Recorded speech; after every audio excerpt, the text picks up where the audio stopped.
জায়গাটার প্রেমে যে কোনো মানুষই পড়বে, এত সুন্দর জায়গা। এই জায়গাটা আগে কখনো আপনারা দেখেননি। এটা গোলপাতা গাছ যা দিয়ে ঘর বানানো হয়। হ্যালো বন্ধুরা, আবারও চলে আসলাম নিউ একটা ব্লগ নিয়ে। তো আশা করি সবাই ব্লগটা ধৈর্য সহকারে দেখবেন।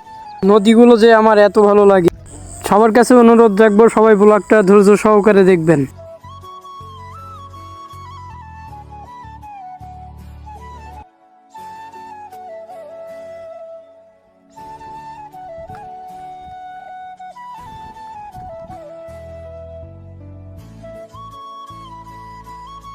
আপনারা হয়তো এই গাছটা দেখে থাকবেন, এটা গোলপাতা গাছ। এই দিয়ে মানুষ ঘরের চাল বানায়।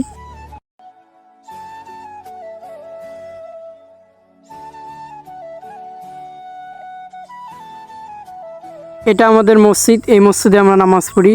তো সবাই মসজিদটা দেখুন, কত সুন্দর আল্লাহর ঘর। আমার কাছে খুবই ভালো লাগে, আমি প্রতিদিন এই মসজিদেই নামাজ পড়ি।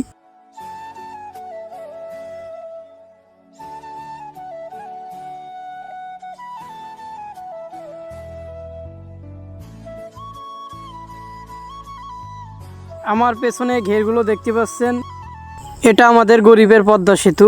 তো আপনাদের কেমন লাগলো? আজকের মতো ব্লগটা এখানে শেষ করছি। আবারও দেখা হবে কাল নিউ ব্লগে। ততক্ষণ সবাই ভালো থাকবেন, সুস্থ থাকবেন।